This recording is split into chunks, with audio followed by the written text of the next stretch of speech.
But the officials of Sukkot said, "Do you already have the hands of Zebah and Zalmunna in your possession? Why should we give bread to your troops?" Then Gideon replied, "Just for that, when the Lord has given Zebah and Zalmunna into my hand, I will tear your flesh with desert thorns and briars." From there he went up to Peniel and made the same request of them, but they answered as the men of Sukkot had. So he said to the men of Peniel, "When I return in triumph, I will tear down this tower." Now Zebah and Zalmunna were in Karkor with a force of about 15,000 men, all that were left of the armies of the eastern peoples. 120,000 swordsmen had fallen. Gideon went up by the route of the nomads east of Nobah and Jogbehah and attacked the unsuspecting army. Zebah and Zalmunna, the two kings of Midian, fled, but he pursued them and captured them, routing their entire army. Gideon son of Joash then returned from the battle by the pass of Heres. He caught a young man of Sukkot and questioned him, and the young man wrote down for him the names of the 77 officials of Sukkot, the elders of the town. Then Gideon came and said to the men of Sukkot, "Here are Zebah and Zalmunna, about whom you taunted me by saying, 'Do you already have the hands of Zebah and Zalmunna in your possession? Why should we give bread to your exhausted men?'" He took the elders of the town and taught the men of Sukkot a lesson by punishing them with desert thorns and briars. He also pulled down the tower of Peniel and killed the men of the town. Then he asked Zebah and Zalmunna, "What kind of men did you kill at Tabor?" "Men like you," they answered, "each one with the bearing of a prince." Gideon replied, "Those were my brothers, the sons of my own mother. As surely as the Lord lives, if you had spared their lives, I would not kill you." Turning to Jedher, his oldest son, he said, "Kill them." But Jedher did not draw his sword, because he was only a boy and was afraid. Zebah and Zalmunna said, "Come, do it yourself. As is the man, so is his strength." So Gideon stepped forward and killed them, and took the ornaments off their camels' necks. The Israelites said to Gideon, "Rule over us, you, your son and your grandson, because you have saved us from the hand of Midian." But Gideon told them, "I will not rule over you, nor will my son rule over you. The Lord will rule over you." And he said, "I do have one request, that each of you give me an earring from your share of the plunder." It was the custom of the Ishmaelites to wear gold earrings. They answered, "We'll be glad to give them." So they spread out a garment, and each of them threw a ring from his plunder onto it. The weight of the gold rings he asked for came to 1,700 shekels, not counting the ornaments, the pendants and the purple garments worn by the kings of Midian or the chains that were on their camels' necks. Gideon made the gold into an ephod, which he placed in Ophrah, his town. All Israel prostituted themselves by worshipping it there, and it became a snare to Gideon and his family. Thus Midian was subdued before the Israelites and did not raise its head again. During Gideon's lifetime, the land had peace 40 years. Jerubbaal son of Joash went back home to live. He had 70 sons of his own, for he had many wives. His concubine, who lived in Shechem, also bore him a son, whom he named Abimelech. Gideon son of Joash died at a good old age and was buried in the tomb of his father Joash in Ophrah of the Abiezrites. No sooner had Gideon died than the Israelites again prostituted themselves to the Baals. They set up Baal-berith as their god and did not remember the Lord their God, who had rescued them from the hands of all their enemies on every side. They also failed to show any loyalty to the family of Jerubbaal, that is, Gideon, in spite of all the good things he had done for them. Chapter 9. Abimelech son of Jerubbaal went to his mother's brothers in Shechem and said to them and to all his mother's clan, "Ask all the citizens of Shechem, which is better for you, to have all 70 of Jerubbaal's sons rule over you, or just one man? Remember, I am your flesh and blood." When the brothers repeated all this to the citizens of Shechem, they were inclined to follow Abimelech, for they said, "He is related to us." They gave him 70 shekels of silver from the temple of Baal-berith, and Abimelech used it to hire reckless scoundrels, who became his followers. He went to his father's home in Ophrah and on one stone murdered his 70 brothers, the sons of Jerubbaal. But Jotham, the youngest son of Jerubbaal, escaped by hiding. Then all the citizens of Shechem and Beth Millo gathered beside the great tree at the pillar in Shechem to crown Abimelech king. When Jotham was told about this, he climbed up on the top of Mount Gerizim and shouted to them, "Listen to me, citizens of Shechem, so that God may listen to you. One day the trees went out to anoint a king for themselves. They said to the olive tree, "Be our king." But the olive tree answered, "Should I give up my oil, by which both gods and humans are honored, to hold sway over the trees?" Next, the trees said to the fig tree, "Come and be our king." But the fig tree replied, "Should I give up my fruit, so good and sweet, to hold sway over the trees?" Then the tree said to the vine, "Come and be our king." But the vine answered, "Should I give up my wine, which cheers both gods and humans, to hold sway over the trees?" Finally all the trees said to the thorn bush, "Come and be our king." The thorn bush said to the trees, "If you really want to anoint me king over you, come and take refuge in my shade, but if not, then let fire come out of the thorn bush and consume the cedars of Lebanon." Have you acted honorably and in good faith by making Abimelech king? Have you been fair to Jerubbaal and his family? Have you treated him as he deserves? Remember that my father fought for you and risked his life to rescue you from the hand of Midian. But today you have revolted against my father's family. You have murdered his 70 sons on a single stone and have made Abimelech, the son of his female slave, king over the citizens of Shechem because he is related to you. So have you acted honorably and in good faith toward Jerubbaal and his family today? If you have, may Abimelech be your joy, and may you be his, too. But if you have not, let fire come out from Abimelech and consume you, the citizens of Shechem and Beth Millo, and let fire come out from you, the citizens of Shechem and Beth Millo, and consume Abimelech. Then Jotham fled, escaping to Beer, and he lived there because he was afraid of his brother Abimelech. After Abimelech had governed Israel 3 years, God stirred up animosity between Abimelech and the citizens of Shechem so that they acted treacherously against Abimelech. God did this in order that the crime against Jerubbaal's 70 sons, the shedding of their blood, might be avenged on their brother Abimelech and on the citizens of Shechem, who had helped him murder his brothers. In opposition to him these citizens of Shechem set men on the hilltops to ambush and rob everyone who passed by, and this was reported to Abimelech.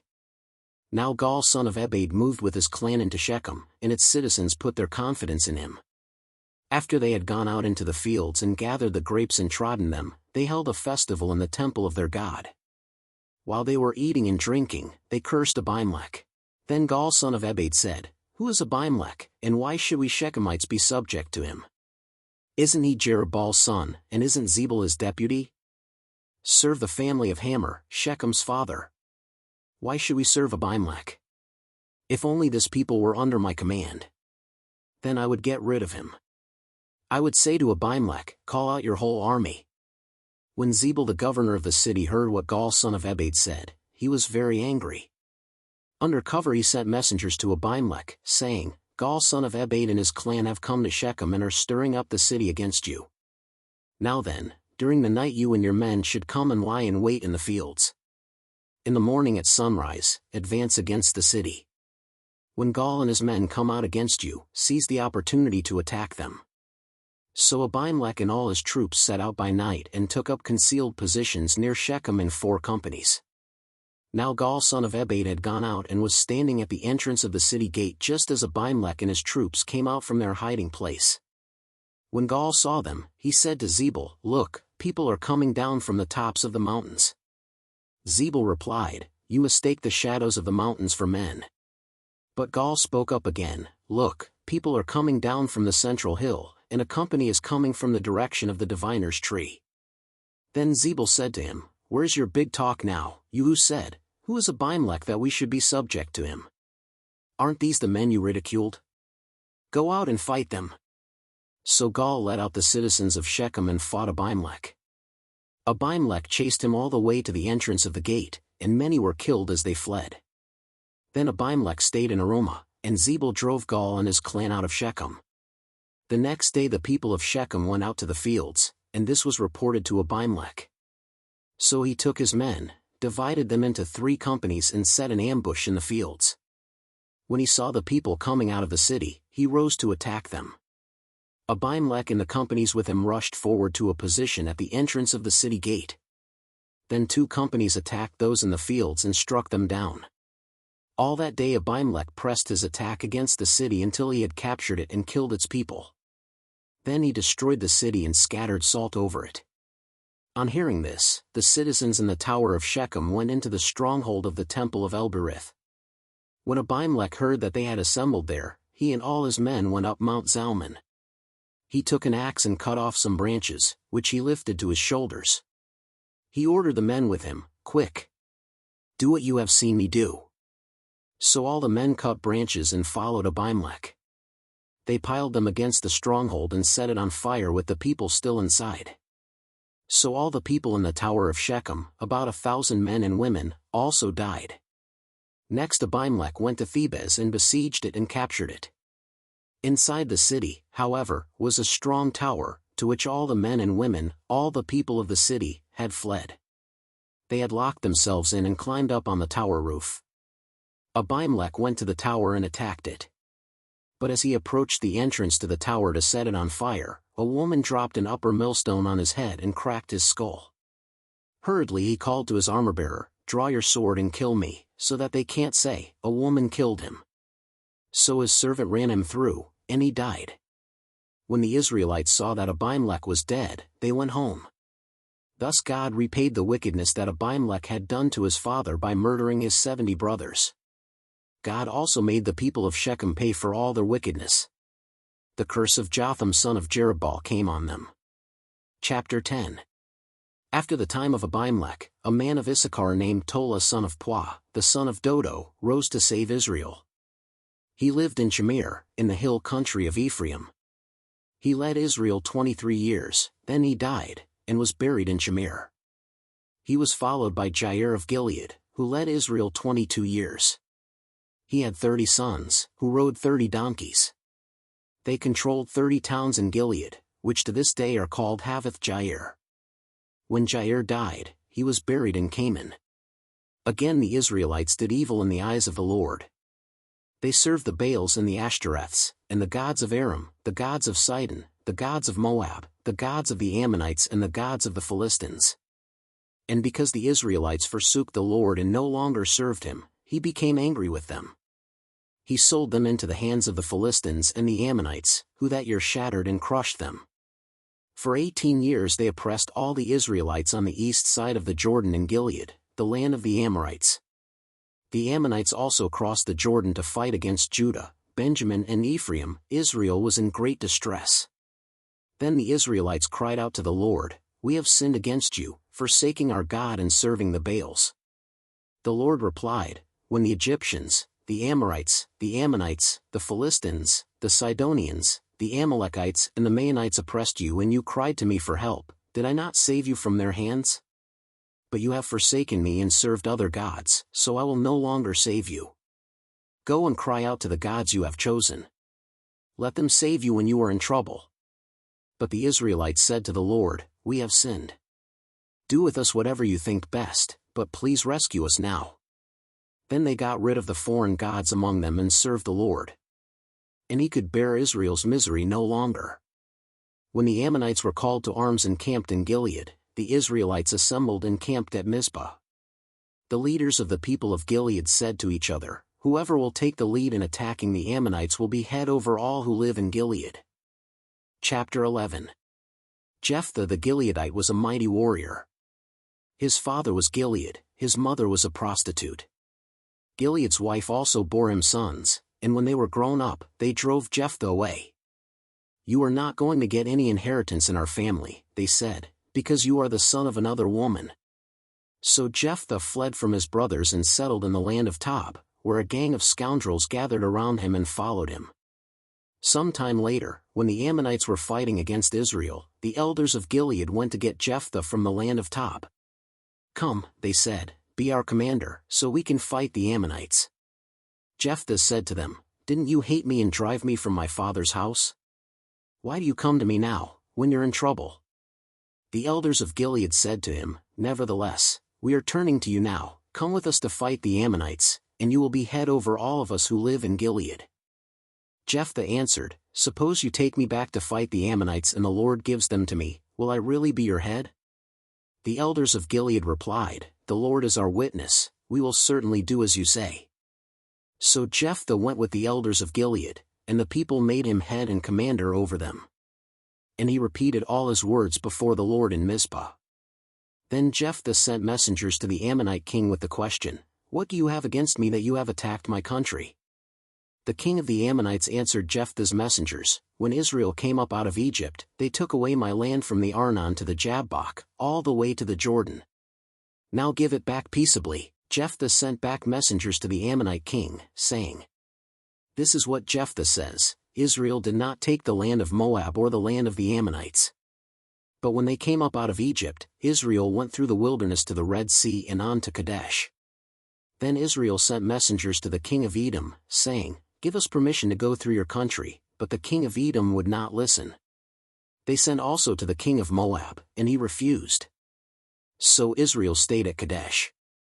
Next they traveled through the wilderness, skirted the lands of Edom and Moab, passed along the eastern side of the country of Moab, and camped on the other side of the Arnon. They did not enter the territory of Moab, for the Arnon was its border. Then Israel sent messengers to Sihon king of the Amorites, who ruled in Heshbon, and said to him, 'Let us pass through your country to our own place.' Sihon, however, did not trust Israel, to pass through his territory. He mustered all his troops and encamped at Jahaz and fought with Israel. Then the Lord, the God of Israel, gave Sihon and his whole army into Israel's hands, and they defeated them. Israel took over all the land of the Amorites who lived in that country, capturing all of it from the Arnon to the Jabbok and from the desert to the Jordan. Now since the Lord, the God of Israel, has driven the Amorites out before his people Israel, what right have you to take it over? Will you not take what your god Chemosh gives you? Likewise, whatever the Lord our God has given us, we will possess. Are you any better than Balak son of Zippor, king of Moab? Did he ever quarrel with Israel or fight with them? For 300 years Israel occupied Heshbon, Aroer, the surrounding settlements and all the towns along the Arnon. Why didn't you retake them during that time? I have not wronged you, but you are doing me wrong by waging war against me. Let the Lord, the judge, decide the dispute this day between the Israelites and the Ammonites." The king of Ammon, however, paid no attention to the message Jephthah sent him. Then the Spirit of the Lord came on Jephthah.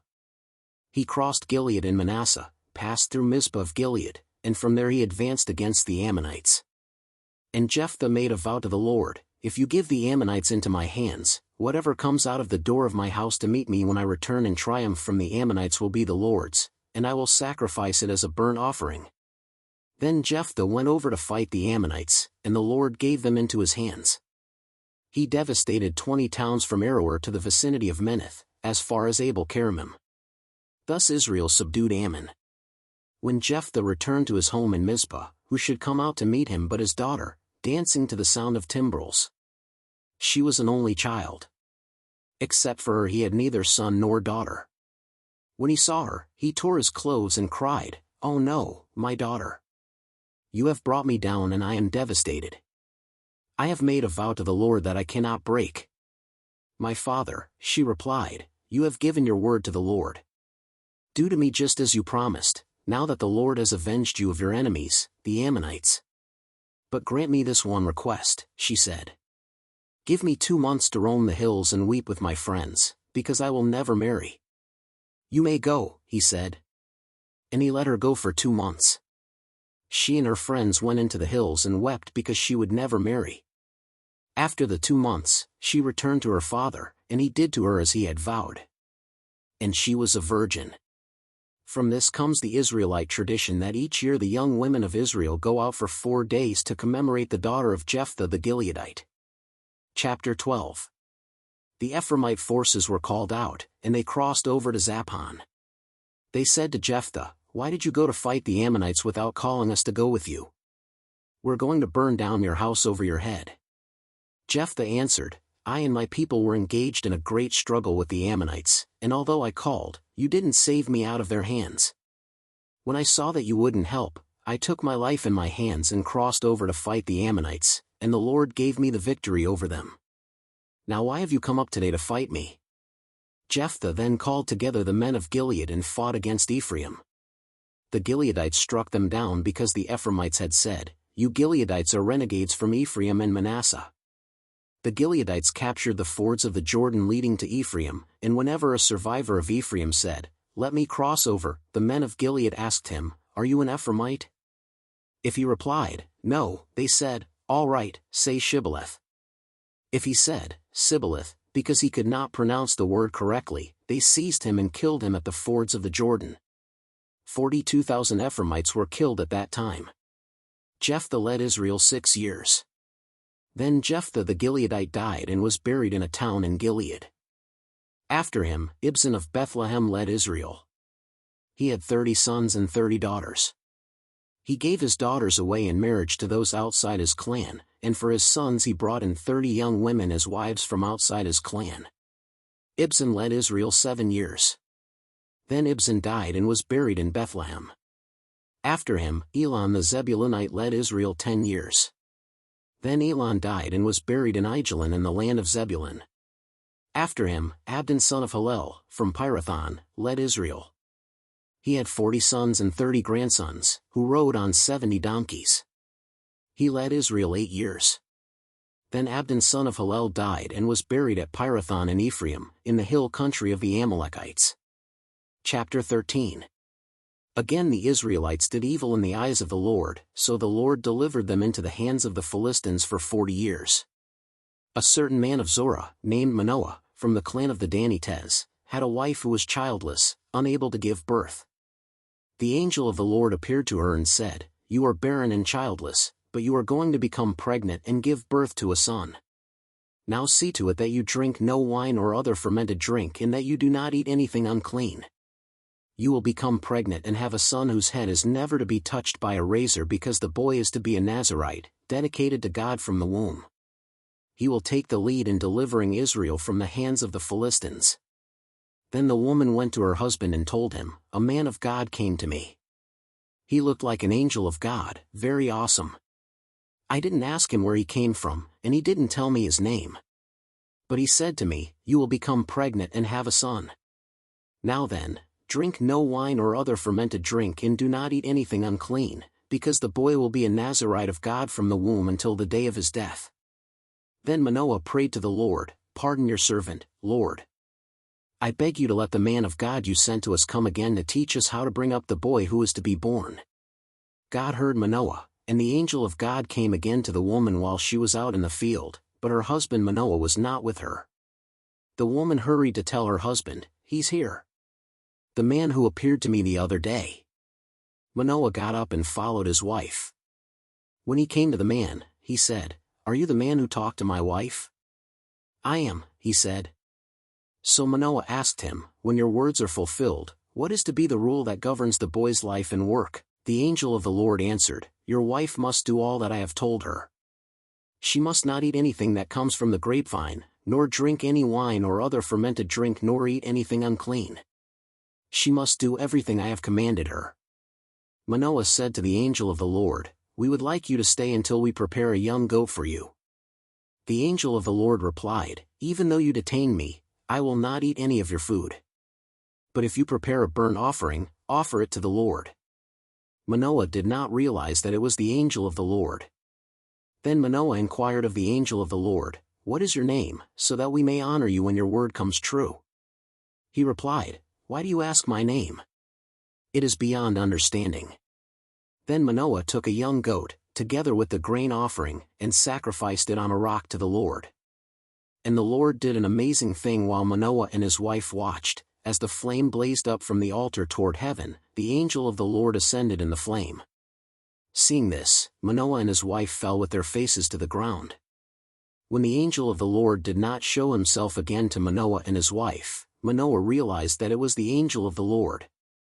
'We are doomed to die,' he said to his wife. 'We have seen God.'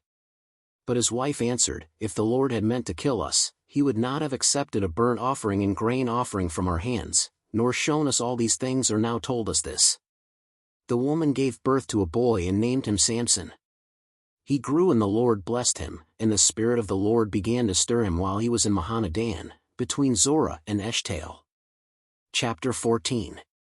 Samson went down to Timnah and saw there a young Philistine woman. When he returned, he said to his father and mother, 'I have seen a Philistine woman in Timnah, now get her for me as my wife.' His father and mother replied, "Isn't there an acceptable woman among your relatives or among all our people? Must you go to the uncircumcised Philistines to get a wife?" But Samson said to his father, "Get her for me. She's the right one for me." His parents did not know that this was from the Lord, who was seeking an occasion to confront the Philistines, for at that time they were ruling over Israel. Samson went down to Timnah together with his father and mother. As they approached the vineyards of Timnah, suddenly a young lion came roaring toward him. The Spirit of the Lord came powerfully upon him so that he tore the lion apart with his bare hands as he might have torn a young goat. But he told neither his father nor his mother what he had done. Then he went down and talked with the woman, and he liked her. Some time later, when he went back to marry her, he turned aside to look at the lion's carcass, and in it he saw a swarm of bees and some honey. He scooped out the honey with his hands and ate as he went along. When he rejoined his parents, he gave them some, and they too ate it. But he did not tell them that he had taken the honey from the lion's carcass. Now his father went down to see the woman. And there Samson held a feast, as was customary for young men. When the people saw him, they chose 30 men to be his companions. "Let me tell you a riddle," Samson said to them. "If you can give me the answer within the 7 days of the feast, I will give you 30 linen garments and 30 sets of clothes. If you can't tell me the answer, you must give me 30 linen garments and 30 sets of clothes." "Tell us your riddle," they said. "Let's hear it." He replied. "Out of the eater, something to eat. Out of the strong, something sweet." For 3 days they could not give the answer. On the 4th day, they said to Samson's wife, "Coax your husband into explaining the riddle for us, or we will burn you and your father's household to death. Did you invite us here to steal our property?" Then Samson's wife threw herself on him, sobbing, "You hate me. You don't really love me. You've given my people a riddle, but you haven't told me the answer." "I haven't even explained it to my father or mother," he replied, "so why should I explain it to you?" She cried the whole 7 days of the feast. So on the 7th day he finally told her, because she continued to press him. She in turn explained the riddle to her people. Before sunset on the 7th day the men of the town said to him, "What is sweeter than honey? What is stronger than a lion?" Samson said to them, "If you had not plowed with my heifer, you would not have solved my riddle." Then the Spirit of the Lord came powerfully upon him. He went down to Ashkelon, struck down 30 of their men, stripped them of everything and gave their clothes to those who had explained the riddle. Burning with anger, he returned to his father's home. And Samson's wife was given to one of his companions who had attended him at the feast. Chapter 15. Later on, at the time of wheat harvest, Samson took a young goat and went to visit his wife. He said, "I'm going to my wife's room." But her father would not let him go in. "I was so sure you hated her," he said, "that I gave her to your companion. Isn't her younger sister more attractive? Take her instead." Samson said to them, "This time I have a right to get even with the Philistines. I will really harm them." So he went out and caught 300 foxes and tied them tail to tail in pairs. He then fastened a torch to every pair of tails, lit the torches and let the foxes loose in the standing grain of the Philistines. He burned up the shocks and standing grain, together with the vineyards and olive groves. When the Philistines asked, "Who did this?" they were told, "Samson, the Timnite's son-in-law, because his wife was given to his companion." So the Philistines went up and burned her and her father to death. Samson said to them, "Since you've acted like this, I swear that I won't stop until I get my revenge on you." He attacked them viciously and slaughtered many of them. Then he went down and stayed in a cave in the rock of Etam. The Philistines went up and camped in Judah, spreading out near Lehi. The people of Judah asked, "Why have you come to fight us?" "We have come to take Samson prisoner," they answered, "to do to him as he did to us." Then 3,000 men from Judah went down to the cave in the rock of Etam and said to Samson, "Don't you realize that the Philistines are rulers over us? What have you done to us?" He answered, "I merely did to them what they did to me." They said to him, "We've come to tie you up and hand you over to the Philistines." Samson said, "Swear to me that you won't kill me yourselves." "Agreed," they answered. "We will only tie you up and hand you over to them. We will not kill you." So they bound him with 2 new ropes and led him up from the rock. As he approached Lehi, the Philistines came toward him shouting. The Spirit of the Lord came powerfully upon him. The ropes on his arms became like charred flax, and the bindings dropped from his hands. Finding a fresh jawbone of a donkey, he grabbed it and struck down 1,000 men. Then Samson said, "With a donkey's jawbone. I have made donkeys of them. With a donkey's jawbone. I have killed 1,000 men." When he finished speaking, he threw away the jawbone, and the place was called Ramath-Lehi. Because he was very thirsty, he cried out to the Lord, "You have given your servant this great victory. Must I now die of thirst and fall into the hands of the uncircumcised?" Then God opened up the hollow place in Lehi, and water came out of it.